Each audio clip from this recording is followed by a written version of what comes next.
네, 이번 한 주 여러분 어떻게 보내셨습니까? 정말 변화무쌍한 한 주였습니다. 날씨도 많이 오락가락하고 특별히 정말 많은 비가 내렸는데 수해로 인해서 어려움 겪으신 분들 혹시 계시면 하나님 아버지께서 그 가운데 많은 위로를 주시길 기도하고요. 돌아오는 주간도 이번 주도 많은 비가 예상이 된다고 합니다. 특별히 우리 성도님들 안전한 가운데 거하실 수 있도록 기도하겠습니다. 청년부 수련회가 어제부터 내일까지 진행됩니다. 지금 현재 진행되고 있는 곳에서 정말 하나님 아버지의 크신 은혜를 경험하고 코로나 이후에 우리 청년들이 외부로 나가서 대면하여 드리는 첫 수련회인데 정말 하나님 은혜 가운데 잘 마칠 수 있도록 우리 기성세대들이 함께 마음을 모아 기도하는 시간이 되길 축복합니다. 오늘 요한계시록 2장 18절에서 29절 말씀 가지고 주님 앞에 남은 자입니까? 라는 제목의 하나님 말씀 함께 나누고자 합니다. 지난 3주간 우리는 7교회 중에 3교회를 돌아보며 성령께서 교회들에게 하시는 말씀을 듣는 시간을 가졌습니다. 에베소 교회와 서머나 교회와 버가모 교회지요. 에베소 교회는 진리를 쫓는다고 열심을 내었지만 사랑을 잃어버렸다라고 말하며 처음 사랑을 회복하라 말씀하셨고, 또 서머나 교회는 어떤 말씀을 하셨습니까? 가난하고 궁핍한 핍박 가운데 있지만 그 가운데 주님 안에 인내하는 그 모습을 보고 죽도록 충성하라 말씀하셨고 생명의 면류관을 줄 것이라 약속하셨습니다. 버가모 교회 역시 주변이 우상 숭배로 가득한 주위 환경이 나쁜 교회였지만 그 가운데 굳건한 모습으로 살아온 것을 주님께서 칭찬하셨고, 너희의 근성과 의지가 아닌 내 입의 검으로 싸우라. 주의 말씀으로 싸울 때 감추었던 만나, 흰돌, 무죄의 선언을 주님께서 하시리라라고 약속하셨습니다. 이제 네 번째 계시, 네 번째 교회인 두아디라 교회를 통해서 주시는 성령께서 교회들에게 또 우리 각자에게 주시는 하나님 말씀을 함께 나누고자 합니다. 두아디라 교회는 우리가 나누는 7교회 중에 크기로 얘기하자면 가장 작은 교회입니다.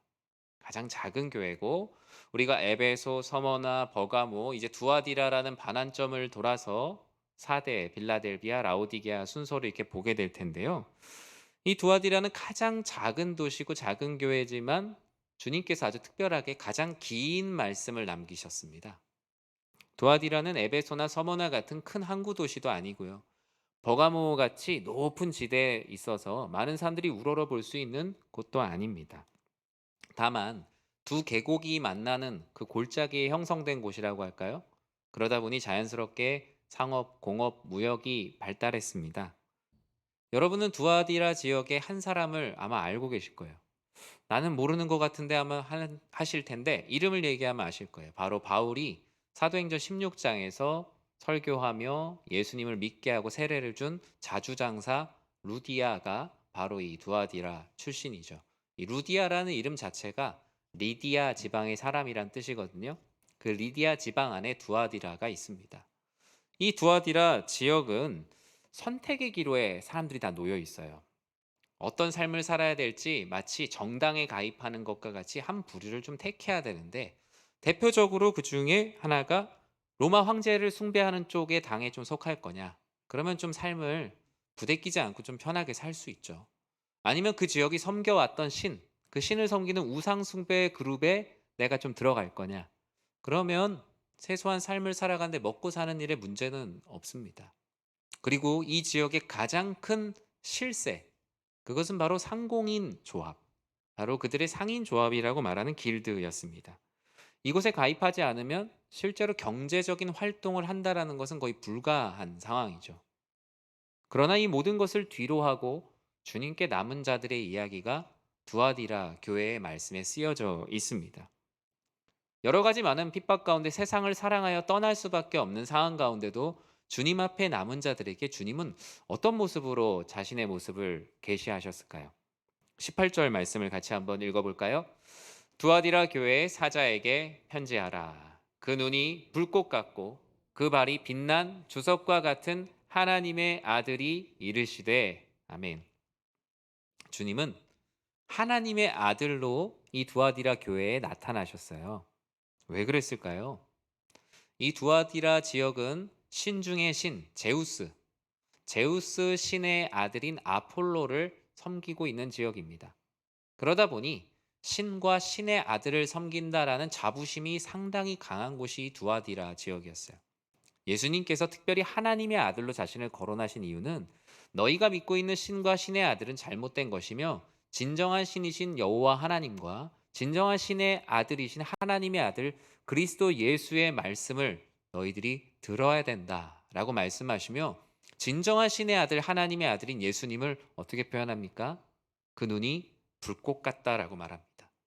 모든 것을 굽어 살피는 능력이 있다라고 말씀하시고 그 발이 주석 같다. 단단하다 말하죠. 이 발은 무엇을 밟더라도 밟아 이길 수 있고 부셔버릴 수 있는 놀라운 권세가 그분의 주석과 같은 발에 있다라고 말합니다. 즉, 이 시대를 통치하는 것은 그들이 믿고 있던 신도 아니요. 그들이 섬기고 있던 상인 조합이나 로마 황제 숭배나 우상 숭배의 가치가 아니라는 것. 모든 것을 밟아 이길 능력이 그리스도 예수 하나님의 아들께 있다라는 것을 먼저 보여주고 있죠. 이러한 마음으로 주님께서는 두아디라 교회와 성도들을 독려하시고 책망하셔야 됐습니다. 오늘 한번 거꾸로 좀 보려고 하는데요. 그들을 향해서 무엇을 책망하셨을까? 우리 20절 말씀을 같이 읽어보도록 하겠습니다. 그러나 내게 책망할 일이 있노라. 자칭 선지자라 하는 여자 이세벨을 내가 용납함이니 그가 내 종들을 가르쳐 꾀어 행음하게 하고 우상의 재물을 먹게 하는도다. 아멘. 주님께서 두아디라 교회를 책망하세요. 어떻게 책망하셨냐? 너희들은 왜 나를 떠났냐? 왜 나를 떠난 것뿐만이 아니라 너희 교회 가운데, 너희의 삶 가운데 죄가 들어오고 있는데 왜 이 죄를 문화나 상식이나 의식이라는 이름으로 그냥 계속 왜 받아들이고 있냐? 왜 죄를 계속 보면서 잠자코 살아가고 있냐? 라면서 주님께서 책망을 하시죠. 두아디라 교회를 곪게 만드는 문제였습니다. 대표적으로 이 곪게 만드는 문제를 이세벨의 교훈이라고 말해요. 두아디라 교회 성도님들은 대부분 다 소상공인들이었습니다. 그들은 주님을 믿는 그 놀라운 감격으로 인해 한 사람 한 사람씩 모이기 시작하고 가정교회가 되고 가끔씩은 같이 모여서 예배를 드리기도 했습니다. 인원은 적고 시대 가운데 많은 사람들이 인정하는 사람들은 없었지만 주님을 믿는 일을 중심으로 하여서 그 시대의 정신과 싸워나가는 신실한 사람들이었죠. 그런데 여기에 큰 문제가 생겼어요. 오늘 말씀은 이렇게 한 절로 기록을 하고 있지만 제가 이걸 오늘날 이해하기 쉽게 설명을 해드리겠습니다. 쉽게 말하면 두아디라 교회에 한 성도가 있어요. 그런데 이 성도가 그 지역 소상공인 연합 회장님이에요. 회장님. 근데 이 회장님이 교회에 올 때는 회장님 이 직함을 떼고 와야 되는데 교회에 와서도 회장님인 거예요. 그래서 교회의 모든 목회, 행정, 모든 것들을 본인이 하고 싶은 대로 하기 시작합니다. 교회 목회, 가난한 사람을 돕는다. 도움이 되지 않으면 가난한 사람을 돕지 않는 거죠. 조합을 운영하는 방식으로 그 교회를 운영하고자 하는 가르침이 들어오게 된 겁니다. 조합의 가입 과정이 뭐였냐면 당시에 우상을 숭배하는 거예요. 예전에는 이 마이카 시대가 도래하기 전에는 어땠습니까? 예전에는 집에 자가용을 사면 목사님을 불러서 예배를 드리는 일이 있었어요. 아마 여기 예배 드린 분도 있을 겁니다. 왜냐하면 차라는 게 그 당시엔 사치제였거든요. 단순한 교통수단이 아니라. 그런데 우리는 예배를 드리지만 고사 지내는 분들도 있죠. 네, 고사 지내고 그 차 주변에다가 저는 아직도 기억나는 게 뭐 막걸리를 막 뿌리셨던 분들도 기억이 납니다. 뭐 이렇게 이파리 같은 데 붙여 갖고 이렇게 하고. 그만큼 이 조합에 가입하는 것도 결국에 어떻겠어요? 영리를 추구하는 조합이잖아요. 그러니까 자신들이 사업을 잘 되게 하기 위한 우상을 숭배해요. 근데 한 사람만 믿어서 되겠어요? 온갖 신들을 다 섬기는 거예요. 성경에 보면 바울이 뭐라고 얘기합니까? 알지 못하는 신에게도 그들은 예배하고 있었다라고 말하잖아요. 그러니까 이 상인 조합에 들어가려면 그리스도인으로서의 가치를 부정해야 되는 일이 있는 거예요. 그런데 그걸 교회에서 이건 문화야. 이건 의식이고 이건 상식이야 라면서 오히려 세상의 가치관으로 교회를 다스리려고 하는 가치관이 들어온 거예요. 게다가 이제 같이 우리 한 식구가 됐으니 오늘날로 얘기하면 저기 이제 유흥가 같은 데 가서 오늘 한번 놀자라고 얘기하는 겁니다. 온갖 음행이 가득한 것이 이 상인 조합의 허입 과정이었어요. 분명히 잘못하고 있어요. 하지만 그럼에도 불구하고 아무도 얘기를 못 해요. 왜요? 이 사람에게 내 목숨이 달린 것 같아요. 이 사람에게 줄을 대야 돼요. 이 사람과 관련되어 있어야 무언가 사업권도 하나도 얻을 수 있고 풍성한 삶을 살 수 있는 거예요. 이런 일이 계속되자 처음에는 교회에 많은 사람들이 불편해했지만 나중에는 불편함보다 내가 저기에 들어가지 못한 게 불편한 거예요. 내가 저 사람 밑에 들어갔어야 되는데. 그래야 내가 저기서 사업권도 받아오고 이쪽에 장사 자리도 좀 마련하고 교회에서 하는 일에도 사업권을 좀 받아갖고 내 장사도 좀 하는데. 주님의 가르침이 사라지고 이 세상의 가르침이 교회를 무너뜨리기 시작했어요. 이세벨의 교훈과 이권에 성도님들이 점점 매이기 시작한 거예요. 분명히 잘못하고 있는데 조합 장이니까 아무도 얘기를 못 해요. 교회 리더들도 저 사람이 교회에 기여하는 바가 많으니까. 소위 말해서 헌금도 많이 하니까 아무도 얘기를 못 합니다. 오히려 힘 있는 사람이다 보니 네네 그럼요 하면서 사장님은 사장님대로 회장님은 회장님대로 임원은 임원대로 잘 사는 사람 잘 사는 사람대로 모이기 시작하면서 교회의 모든 하부 조직이 무너지기 시작한 것이죠. 사랑하는 성도 여러분, 교회는 말씀과 기도로 모이지 않으면 다 무너집니다.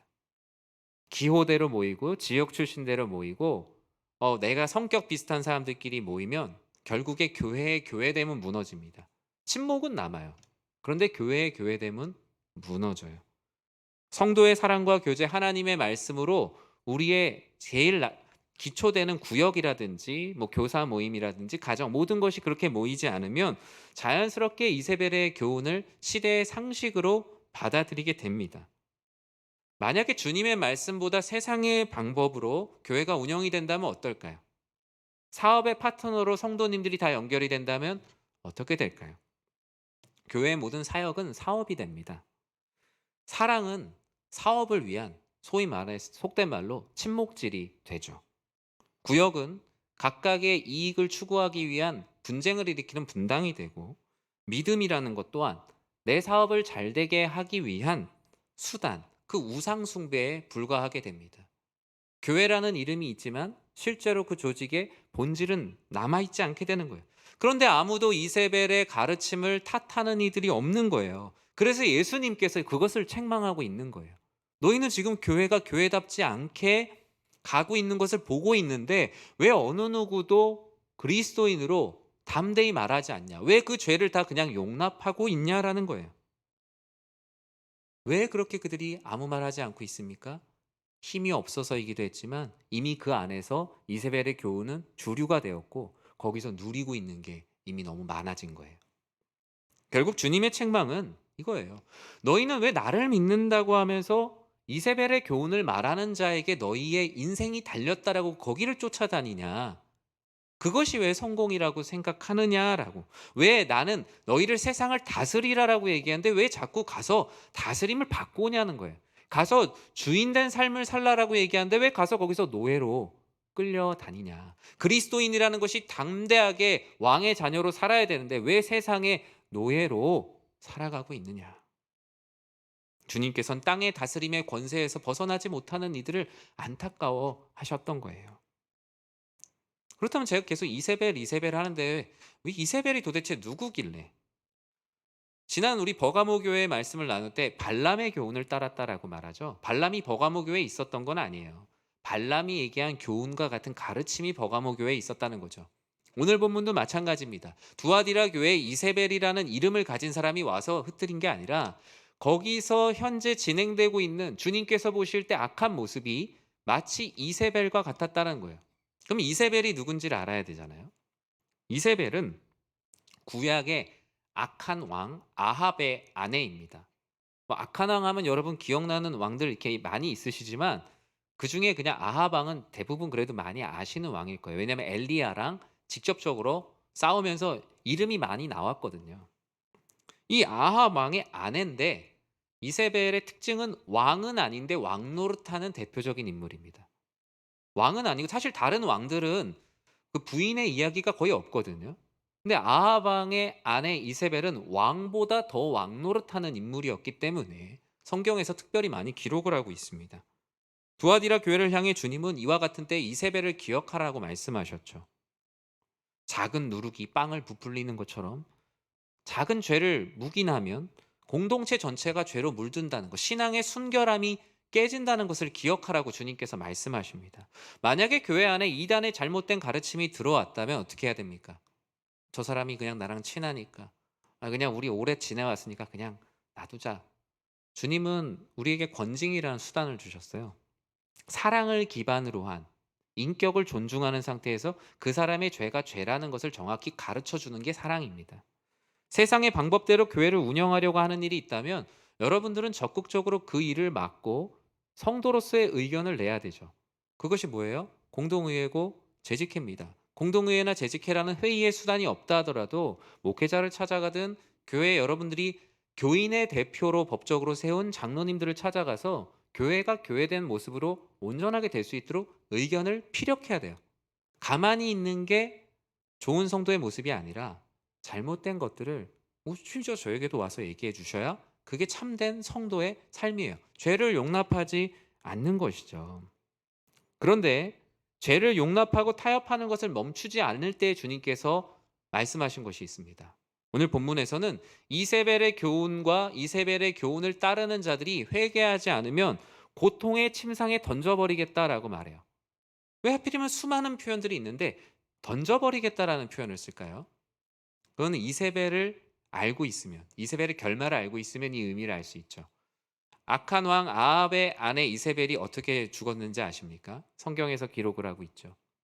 이세벨은 던짐을 당해서 죽습니다. 하나님 아버지께서 예후를 통하여서, 예후라는 인물을 통해서 저 이세벨과 악한 왕 아합의 가문을 멸하라라고 하셨습니다. 그래서 예후가 찾아갔죠. 두세 사람과 함께 이세벨을 창밖으로 던져버립니다. 왜냐하면 전혀 회개하지 않았기 때문에. 기회를 주었는데 오히려 그가 자신이 했던 일들을 정당화하게 되자 하나님께서는 예후를 통해서 이세벨을 창밖으로 던지라고 하죠. 창밖으로 던지게 되자 성경에서는 그 이세벨의 시신이 참혹했다고 얘기해요. 그리고 심지어 개들의 먹이가 되었다라고 성경은 기록하고 있습니다. 즉 죄를 용납하는 하는 것을, 그리고 타협하는 것을 멈추지 않으면 너희가 구약에서 읽었던 이세벨과 같이 이세벨과 이세벨의 교훈은 결국 이 세상을 다스리는 하나님의 능력으로 창밖으로 던져질 것들인데 너희는 왜 그 던져지는 것들을 끝까지 붙들고 있다가 같이 날아가냐는 거예요. 그것은 결국 다 사라질 것들이고 그것은 결국 주님의 권세 앞에 다 패배할 것들이라는 거예요. 왜 사탄의 권세, 이 세상에서 잘된 모든 것들은 결국 하나님께서 다 던져버릴 것들인데 왜 그것에 다리를 붙들고 바짓가랑이를 붙들고 있다가 너희 또한 같이 왜 던짐을 당하냐. 주님께서는 그 모습이 너무나 안타까웠던 거예요. 이세벨의 교훈이 세상의 주인이 아니다. 그 모든 것들은 주의 재림의 때에 다 던져지는 것들인데 너희는 그 던져지는 것들에 같이 딸려가지 말고 내 옆에 있으라. 나와 함께 남은 자가 되라라고 말씀하시는 거예요.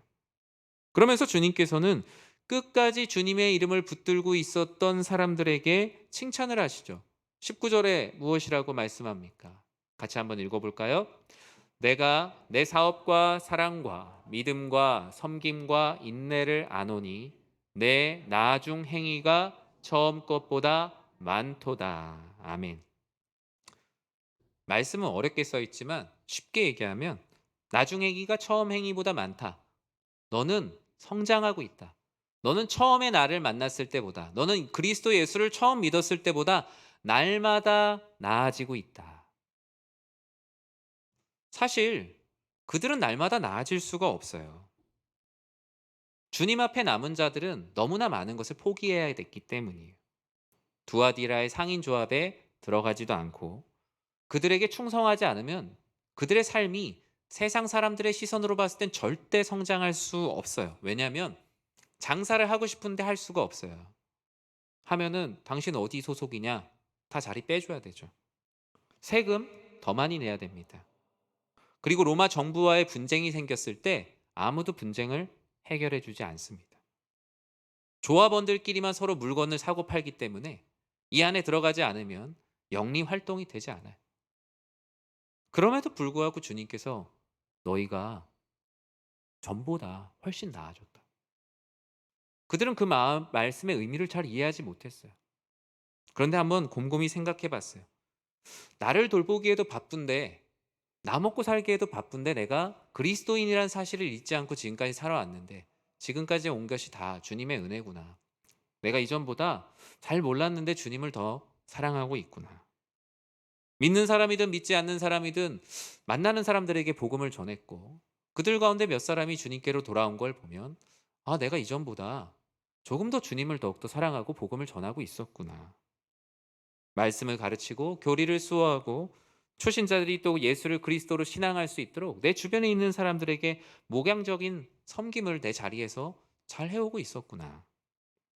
주님께서는 이 모든 것이 너희의 의지가 아니라 너희의 믿음으로 지금까지 왔음을 칭찬하셨어요. 그리고 끝까지 견디는 인내 또한 칭찬하셨죠. 사랑하는 성도 여러분, 우리는 어제보다 나은 오늘, 오늘보다 나은 내일을 사는 그리스도인이 되어야 합니다. 어제보다 내가 조금 더 나아져야죠. 어제보다 더욱더 주님을 사랑해야죠. 어제보다 더욱더 교회를 섬기고 또 나에게 주어진 많은 영혼들을 잘 섬겨야겠죠. 스스로에게 한번 질문을 던져보세요. 이전보다 내가 주님의 일을 더 하고 있는가? 이전보다 내가 주님을 더 사랑하고 있는가? 주님께서는 오늘 이 말씀을 통해서 우리들에게 자가 검진표를 던지시는 거예요. 우리가 매일 그 MBTI만 하면서 성격 유형 검사할 때가 아니에요. 내 신앙이 어떤 위치에 있는지, 내가 우상향하는 곡선을 그리고 있는지를 찾아봐야 돼요. 나의 신앙의 정점이 현재의 시간보다 과거에 있으면 안 된다라는 거예요. 왜 사람들이 왕년 얘기를 좋아하는지 아십니까? 지금 성장하고 있지 않기 때문입니다. 지금에 대한 불만족이 왕년에 빠지게 합니다. 과거는 중요합니다. 과거를 추억하는 것은 현재의 힘이 되고, 과거를 기억하는 것은 많은 것을 배우는 능력이 있어요. 그러나 과거를 숭배하는 것은 잘못된 거죠.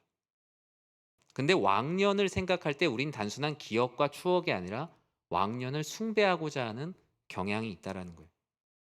내가 예전에 참 전도 많이 했었는데, 내가 예전에는 정말 예배드리는 것 자체만으로 큰 감격이 있고, 기도할 때마다 정말 하나님께서 나와 함께 하신다는 것을 느꼈었는데, 예전엔 내가 속해 있는 교회 공동체가 참 부흥 많이 했었는데, 예전엔 성경도 많이 읽고 교회 일에 봉사도 많이 했었는데, 지금 주님 앞에 성장하는 사람은 이전의 영광을 말할 시간이 없습니다. 왜냐하면 지금 나에게 주어진 주님의 일을 하기에도 바쁘고, 그리고 앞으로 할 일을 준비하기에도 바빠요. 오히려 앞으로 할 내가 성장하게 될 것을 더욱더 기대하는 거죠. 여러분, 초등학교 5학년 학생이 만약에 그런 말을 한다고 생각해 보세요. 내가 1학년 때는 진짜 잘했는데, 내가 3학년 때는 사회 책만 봐도 100점 맞았는데, 그러고 있으면 부모님이 그래, 과거를 통해 참 많은 것을 배우고 있구나라고 생각할까요? 야, 오늘 공부나 해. 내일 시험 준비해라고 하겠죠. 우리의 신앙생활이 그거예요. 과거를 통해 배우지만 과거를 숭배하거나 갇혀 있어서는 안 되는 것이죠. 주님께서 말씀하십니다. 너희의 믿음의 전성기는 주의 재림의 때까지 오면 안 된다는 거예요. 계속 그 전성기를 향해 우상향하는 곡선을 그리며 달려가야 되는데, 이렇게 성장하는 신앙의 곡선, 어제보다 나은 오늘, 오늘보다 나은 내일이 되기 위한 이유, 저는 골로새서 3장 1절 말씀이 생각났어요. 같이 한번 읽어볼까요?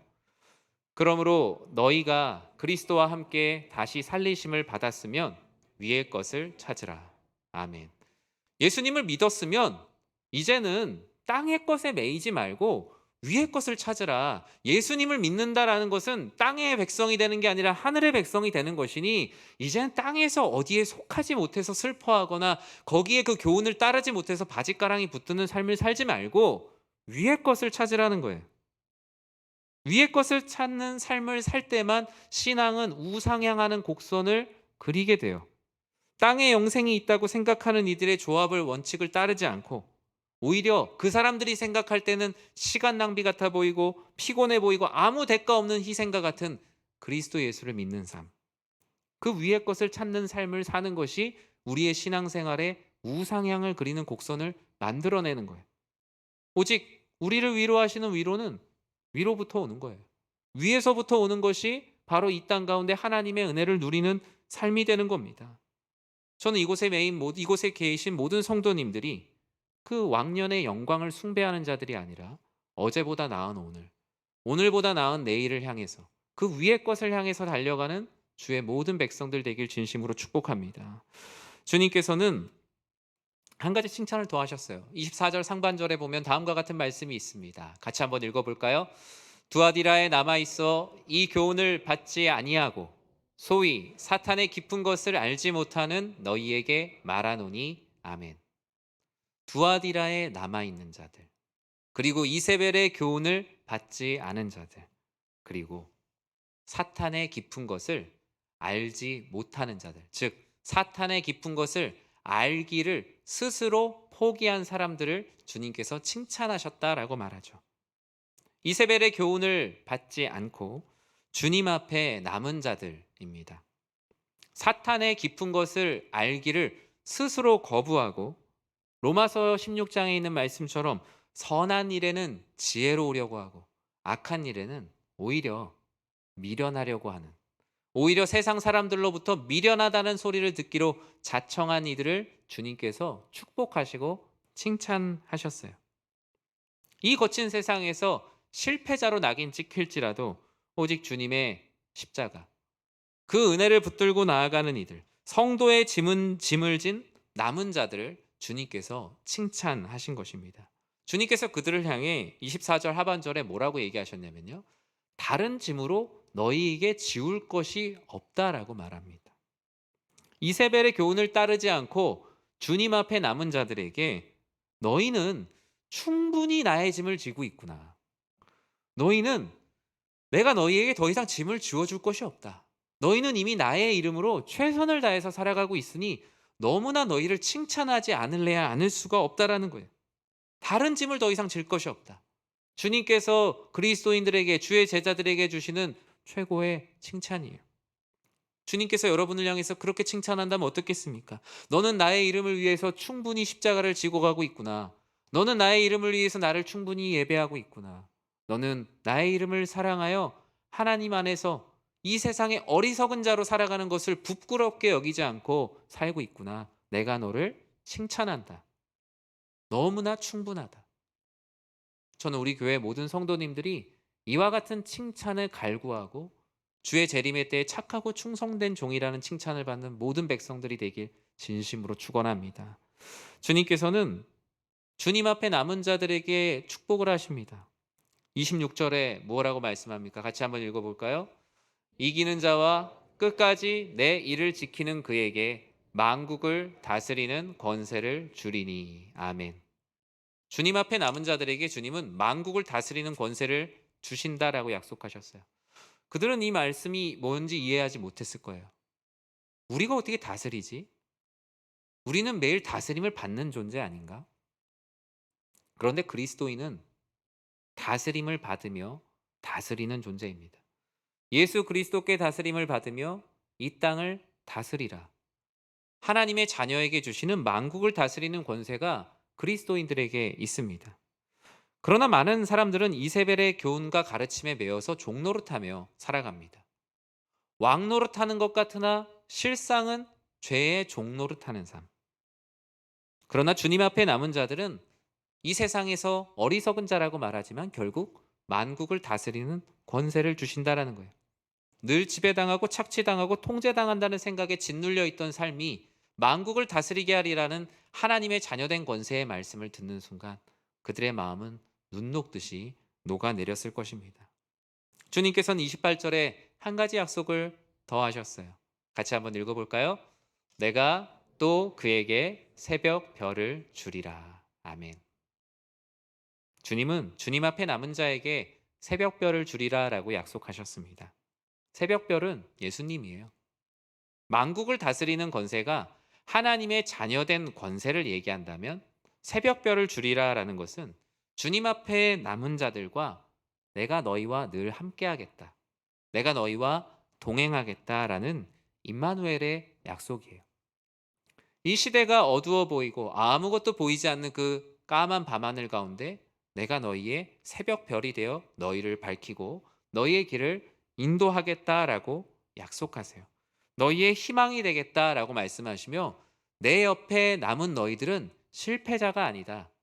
내 옆에 끝까지 남은 너희들은 결국 만국을 다스리게 될 것이고 새벽별과 같은 주의 은혜를 경험하는 이기는 자가 될 것이다.